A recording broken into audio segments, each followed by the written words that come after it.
Il arrive que la passion d'un homme change le destin d'un pays. Aujourd'hui, on va parler de spatial, notamment du spatial africain.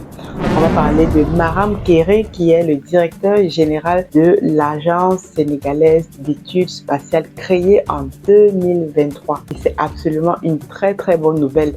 Le Sénégal rentre ainsi dans le cercle très fermé des 22e pays africains à se doter d'une agence spatiale. Comme je dis encore, c'est une excellente nouvelle parce que les domaines comme le spatial sont des domaines très négligés en Afrique. Les Africains ne mesurent pas l'ampleur de ce que le spatial peut apporter au développement de l'Afrique. Il y a tellement de potentialités si en Afrique on s'intéresse un petit peu au spatial. Dans ce qui va suivre, tu vas découvrir une mini-interview de Maram Kéré justement avec la radio française RFI. Tu vas découvrir la vision de l'homme et on va en parler dans cette vidéo. Je suis très contente parce que c'est un domaine qui me parle, dans lequel je travaille et je milite aussi pour qu'en Afrique, nous nous intéressions à ce domaine magnifique qu'est le spatial. On se retrouve de l'autre côté. Bonjour Maram Kéré. Bonjour Laurent. Une quarantaine de satellites africains sont actuellement en orbite. Une vingtaine de pays du continent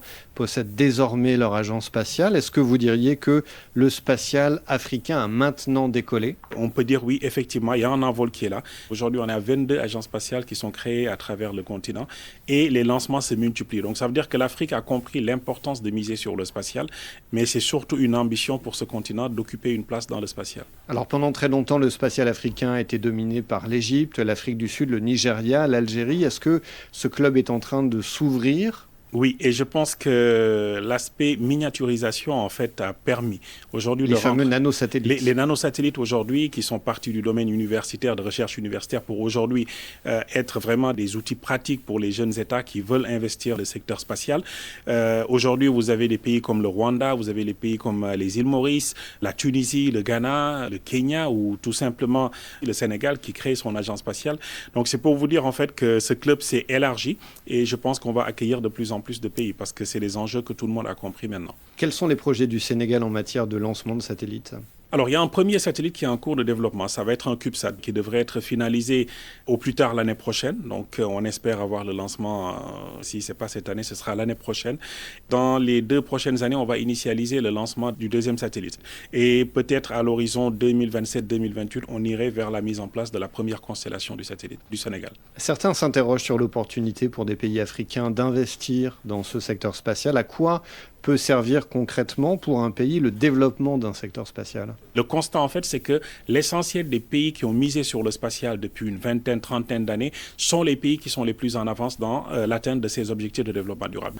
Il y a énormément d'applications aujourd'hui. L'agriculture, les pluies qui arrivaient très tôt au mois de juin, aujourd'hui se font attendre jusqu'au mois de juillet, août parfois, donc 2 ou 3 mois même de retard. Les populations qui avaient l'habitude donc de semer et d'attendre les pluies au mois de juin ont ce réflexe de continuer à faire les mêmes pratiques alors que l'exploitation des données satellitaires peuvent nous permettre d'avoir des prévisions beaucoup plus fiables dans le domaine météorologique et de leur faire comprendre à quel moment il faut semer pour ne pas perdre cet investissement en semant les graines trop tôt. Si vous prenez le cas de la pêche, il y a beaucoup de pêche illégale qui se fait actuellement sur les côtes africaines. L'exploitation des données satellitaires peut nous permettre de signaler toute pêche clandestine aux autorités pour qu'il y ait une intervention rapide également. L'élevage, c'est exactement la même chose. Les populations sont confrontées régulièrement à des vols de bétail, sont confrontées à des conflits parfois entre éleveurs parce qu'on empiète dans des zones qui sont réservées à des agriculteurs, ainsi de suite, les problèmes de transhumance. Aujourd'hui, grâce aux données satellitaires, il est possible, non seulement pour les autorités de disposer de tableaux de bord qui leur permettent de savoir exactement où se trouvent les troupeaux qui sont géolocalisés, mais de pouvoir donner des alertes en disant « Attention, vous rentrez dans des zones qui sont réservées à telle ou telle personne ». Et quand il y a des conflits, on peut intervenir assez rapidement. Est-ce que dans ce secteur, Maram Kéré, il faut des politiques spatiales nationales ou est-ce que l'avenir spatial de l'Afrique est dans les structures régionales ou panafricaines ? C'est un ensemble de tout ça en fait. Il faut que les pays arrivent à développer leur propre agence spatiale, avoir une politique spatiale, mais qui va venir s'inscrire dans un programme beaucoup plus global. Le rôle aujourd'hui de l'agence spatiale africaine n'est pas de faire le spatial à la place des États africains. Mais c'est de voir comment fédérer, comment coordonner l'ensemble d'une activité sur le continent, mais qui serait issue en fait des feuilles de route des différents pays africains qui ont développé leur programme spatial. On a tenu une conférence tout récemment à Abidjan du 25 au 28 avril sur le New Space, sous la houlette donc de l'Agence spatiale africaine donc, et de l'Union africaine.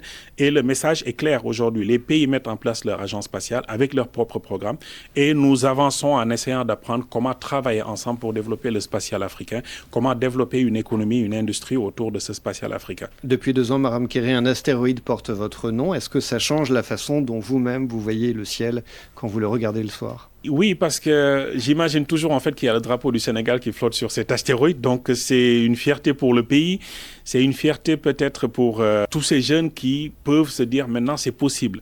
Parce que quand vous partez du principe qu'au début il n'y avait pas de possibilité en fait de faire de l'astronomie dans mon pays, aujourd'hui les jeunes se disent écoutez, si on a un astéroïde qui porte le nom d'un concitoyen sénégalais, ça veut dire que c'est possible également pour nous. Donc c'est une motivation supplémentaire pour ces jeunes générations et ne serait-ce que pour ça, quand on regarde le ciel, on a toujours ces petites lueurs d'espoir. Cet astéroïde ne brille pas comme une étoile, mais le fait de l'imaginer quelque part dans le système solaire, c'est une lueur d'espoir, oui. Maram Kéré, merci. C'est moi qui vous remercie.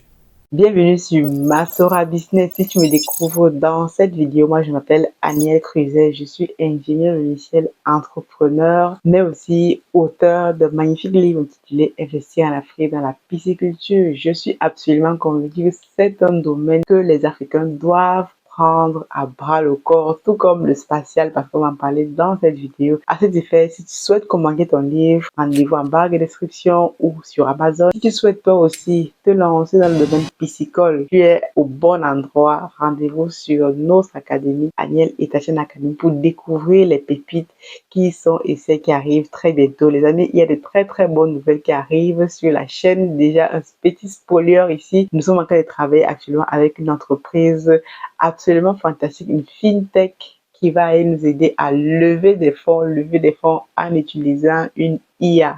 C'est quelque chose qui arrive de façon magnifique. Peut-être certains d'entre vous qui sont dans mon réseau ont sûrement reçu un mail dans ce sens. J'en parlerai dans une prochaine vidéo. Mais dans cette vidéo, je veux qu'on parle de spatial. Vous le savez déjà, je suis fan de spatial. J'ai fait mes études à Toulouse dans le domaine spatial.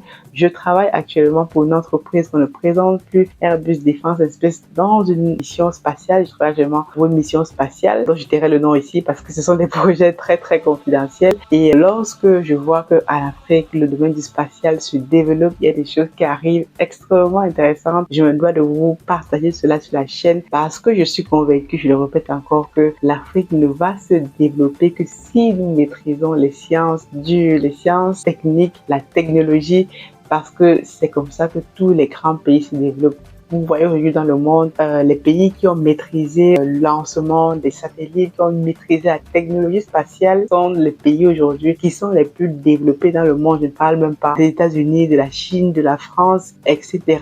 Tous ces pays qui ont à elles seules une agence spatiale qui lance des satellites dominent le game. Aujourd'hui, on va parler un peu de Maram Kéré parce que beaucoup d'Africains ne le connaissent pas. J'espère que les Sénégalais qui m'écoutent sont contents et sont vraiment excités par cette nouvelle parce que ça va vraiment je vais dire renouveler tout un mindset et aussi donner des vocations à des personnes qui viennent derrière. Moi, à l'époque, je l'ai dit ici, j'ai fait grandir au Cameroun. Quand moi, je suis arrivée en France, justement, à Toulouse, j'ai fait mes études universitaires. Et lorsque je disais à mes camarades que je faisais un master en technique spatiale, parce que voilà, ce que j'apprenais était tellement intéressant. On apprenait l'astronomie, la cosmologie, etc. Et mes amis me disaient toujours, mais Aniel, qu'est-ce que tu fais? Qu'est-ce que tu allais choisir un domaine spatial alors que les gars ont faim au pays, etc. Ça ne sert à rien. Et les gars ne comprenaient pas pourquoi. Et moi, j'avais déjà compris que voilà, le fait qu'on s'intéresse au spatial a un grand impact sur les économies du monde. Donc, toujours est-il que pour ceux qui ont lu mon livre, vous allez découvrir ça, je raconte cette histoire dedans. Et au fur et à mesure, même l'un de mes premiers projets que je voulais lancer en Afrique, avant de commencer la pisciculture, c'était justement de pouvoir démocratiser la connaissance du spatial, des étoiles au pays. Bon, après, je me suis dit, Aniel, si les gars ont faim, il faut d'abord que tu résolves les problèmes de base. Donc tout de suite maintenant, allons parler un petit peu des accomplissements de Maram Kéré. Si tu ne connais pas Maram Kéré c'est un astronome sénégalais, le premier astronome justement à travailler avec la NASA, qui a justement fait basculer les politiques de son pays, le Sénégal, à pouvoir s'intéresser au spatial. J'ai trouvé un article super intéressant qu'il a republié sur sa page LinkedIn parce que je le suis vraiment. Il y a de cela, l'année dernière justement, il y a une amie à moi, on va dire quelqu'un qui me suivait justement, et quand je lui ai dit que je travaillais dans le domaine spatial et tout, il m'a dit, ah ben, il y a un Africain qui fait des choses exceptionnelles dans le spatial, tu dois absolument discuter avec lui. Et il m'a envoyé son numéro. J'ai eu l'honneur de pouvoir échanger avec lui par SMS, et donc voilà, je trouvais la personne vraiment magnifique, et depuis je le suis sur LinkedIn. Ça c'était en 2022 comme ça, et là il est passé depuis 2023 directeur de l'agence sénégalaise d'études spatiales, et c'est vraiment intéressant. Le jour où je vais au Sénégal, faut absolument que je visite cette agence. Donc, on va parler de Maram Kéré, comme je vous disais. Donc, Maram Kéré est quelqu'un qui est passionné justement par le spatial. Dans l'article, je vais vous remettre l'article ici en bas de description. Je trouve ça super intéressant. C'est un article de Financial Afrique, justement. Et donc, c'est un professeur, voilà, de l'université Paris Saclay qui a dédié cet article à Maram Kéré. Donc, il dit donc, c'est quelqu'un qui est passionné de spatial. Et donc, en 2006, tout simplement, il fonde ce qu'on a appelé l'association sénégalaise pour la promotion de l'astronomie. Donc, en 2006, Maram Kéré forme cette organisation, et ça lui permet donc de développer des activités spatiales au Sénégal, de promouvoir tout ce qui est autour du spatial, d'aller discuter avec les populations et de susciter justement l'engouement autour de ce milieu. Vous savez, quand on parle de spatial en Afrique, les gens voient toujours ça comme si c'était mystique, comme si c'était quelque chose qui était inatteignable, etc. Mais il faut tout simplement savoir que le spatial fait partie de nos vies. Et lui, tout simplement, ce qu'il a fait, c'est de se rapprocher justement, de montrer aux populations que le spatial était connecté avec leur vie quotidienne. Par exemple, si on parle des calendriers lunaires, par exemple, le spatial peut aider, voilà, par exemple, les musulmans à pouvoir savoir quand est-ce qu'il faut aller, quand est-ce qu'il faut faire le ramadan, quand est-ce qu'il faut aller à la Mecque, les pèlerinages. Et c'est par ce biais-là qu'il permet aux populations de se connecter avec le spatial au quotidien, dans leur vie de tous les jours, et qu'ils comprennent que c'est bénéfique. Donc, comme on vous dit souvent, la religion permet aussi de pouvoir faire passer des messages. D'ailleurs, les Occidentaux l'ont utilisé à bon escient lorsque ils ont colonisé l'Afrique. Donc, Maram Kéré, justement, en 2006, fonde l'association, et ça lui permet justement comme ça, avec la NASA, de pouvoir travailler avec la NASA. Donc, il travaille avec la NASA entre 2018 et 2021 autour de 3 programmes spatiaux pour l'observation des constellations. Il faut savoir que Maram Kéré est le premier Africain à recevoir une décoration de l'association d'astronomie en France, et c'est aussi le premier Sénégalais à voir un astéroïde porter son nom, comme le dit. Maram Kéré n'arrive toujours pas à y croire. À 300 millions de kilomètres de chez lui, un astéroïde porte désormais son nom pour l'éternité. Entre l'orbite de la planète Jupiter et l'orbite de la planète Mars, nous avons l'orbite de l'astéroïde 35462, Maram Kéré, qui est là. C'est un rêve d'enfance qui se réalise, mais même dans les rêves les plus fous, je ne pouvais pas imaginer ça, pour être honnête. En tout cas, on est très content de savoir que notre nom navigue parmi les planètes du système solaire. Les astéroïdes, ce sont ces petits corps rocheux ou métalliques que l'on trouve dans le système solaire. Maram Kéré se bat depuis de nombreuses années pour développer l'astronomie au Sénégal. C'est ce combat que l'Union astronomique internationale a choisi de récompenser, lui qui, dès 12 ans, construisait son propre télescope et notait toutes ses observations dans son cahier. Comme je n'avais pas les moyens en fait de me faire acheter ce télescope, j'ai choisi de le construire avec des planches de bois, une paire de jumelles qui a été cassée pour récupérer les lentilles. Les gens me disaient, bon, l'astronomie, c'est pas pour nous, tu passes tes soirées à regarder les étoiles, tu vas devenir fou. C'est la passion qui permet après d'essuyer ces frustrations, de persévérer. Persévérer et changer le regard sur les sciences spatiales. Avec d'autres passionnés, Maram Kairé a créé une association de promotion de l'astronomie il y a plus de 10 ans, travaille avec la NASA et multiplie les ateliers dans les écoles. Susciter des vocations, peut-être même chez ses propres enfants. Ça, c'est quelle planète? Jupiter. Non, avec les anneaux. Saturne. C'est Saturne. Il y a un astéroïde aujourd'hui qui porte le nom de Kairé. C'est vraiment super intéressant. Ça n'arrive pas souvent. Il construit dans une histoire autour de l'aventure spatiale pour éclairer les populations, pour sensibiliser les populations, parce qu'il faut savoir que le spatial, comme je disais, fait partie de nos vies. Aujourd'hui, vous voyez la météo, vous voyez plein de choses en fait qui sont tellement banales aujourd'hui, mais c'est à cause des observations spatiales. On peut mieux contrôler, par exemple, je sais pas moi, la météo, les feux de forêt, etc.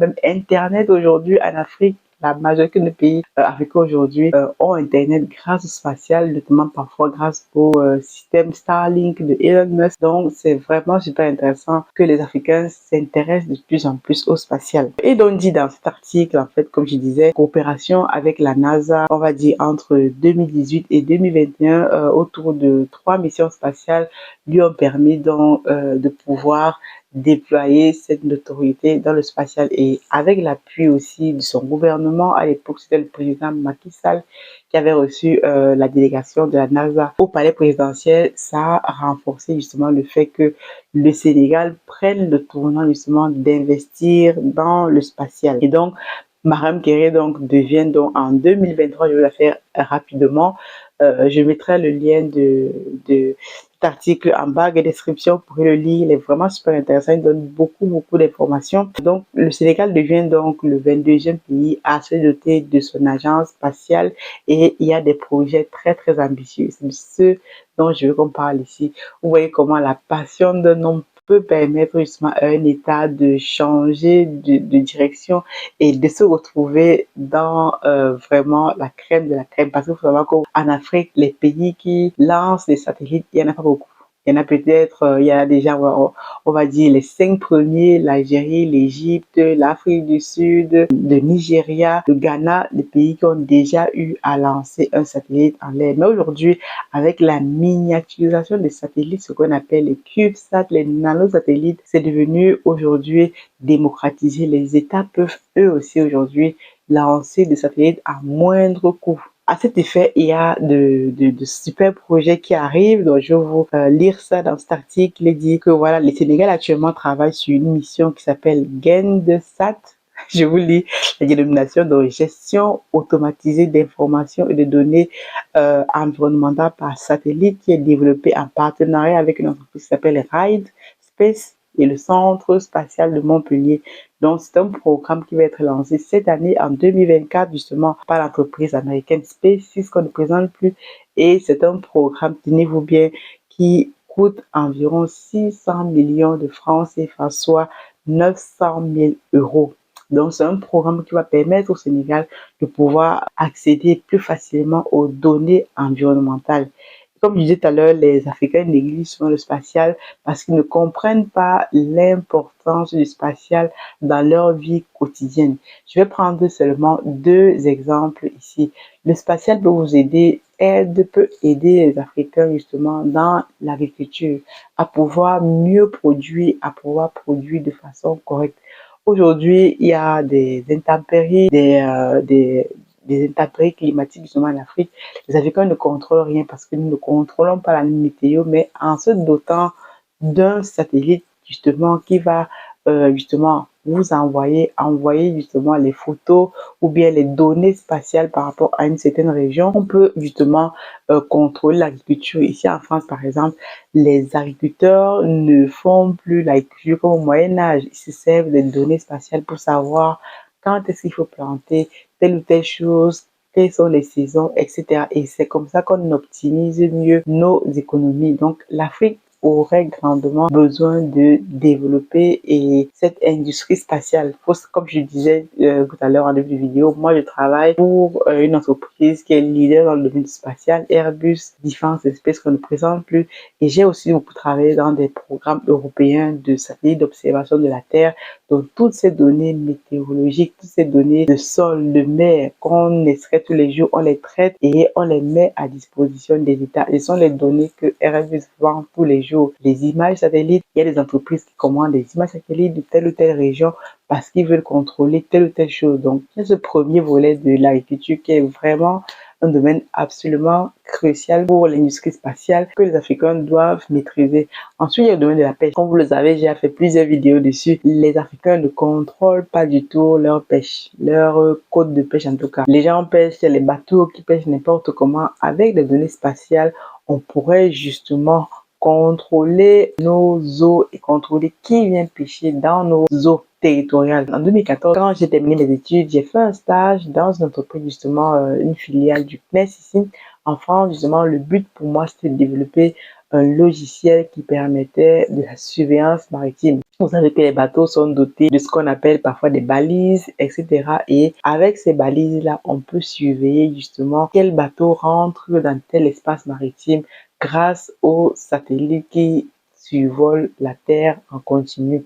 Et donc, dans une région donnée du monde entier, il suffit de sélectionner une région et pouvoir demander quels sont les bateaux qui sont entrés et sortis ici. Et ça peut nous permettre justement de contrôler nos espaces maritimes. Voici une deuxième application du spatial. Quoi d'autre? Il y a une application du spatial, on va dire, au niveau de la météorologie. Ça, j'en ai déjà parlé. Au niveau, par exemple, de savoir quand est-ce qu'il faut planter, quand est-ce qu'il faut même pêcher, de contrôler même ce que nous avons dans nos eaux en termes de poissons, parce qu'il faut savoir que les satellites aujourd'hui sont équipés d'instruments qui sont capables de mesurer et de savoir quelles sont les données que nous avons dans nos eaux, quels sont les poissons. Il y a tout un certain paramètre qu'on peut mesurer grâce aux satellites.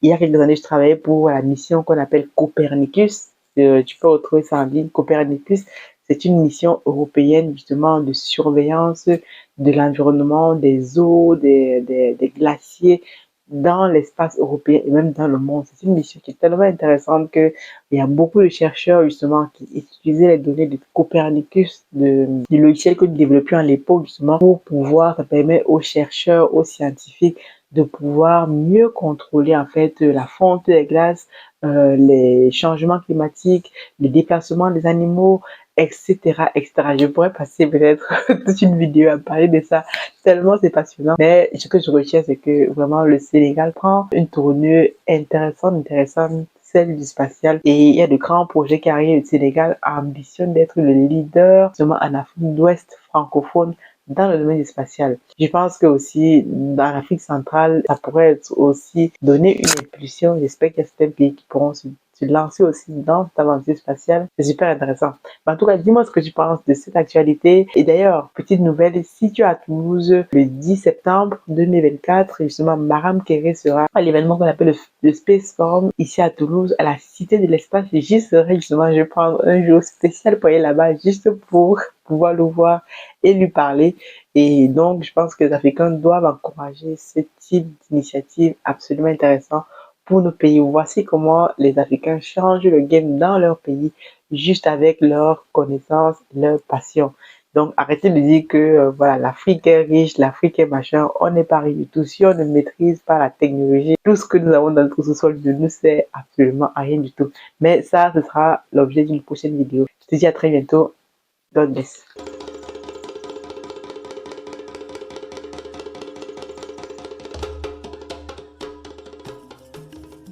Bienvenue chez Africa Food Industry, votre partenaire de confiance pour une alimentation saine et de qualité. Situé au Cameroun en périphérie de Yaoundé, notre site de production en pleine nature est dédié à l'élevage, à la production et à la transformation responsable des poissons les plus frais. Chez Africa Food Industry, nous élevons et transformons une variété de poissons, notamment le silure, la carpe et le tilapia, dans le respect de l'environnement et du bien-être animal. Nos processus d'élevage rigoureux garantissent que chaque poisson est traité avec le plus grand soin du moment de la capture à son arrivée sur votre table. Découvrez notre large gamme de produits finis, Des filets de poisson frais aux délicieuses conserves de carpes de silure et de tilapia, prêts à satisfaire les palais les plus exigeants. Pour des produits de qualité supérieure, faites confiance à Africa Food Industry. Contactez-nous dès aujourd'hui pour en savoir plus. Africa Food Industry, nourrir le monde, une bouchée à la fois.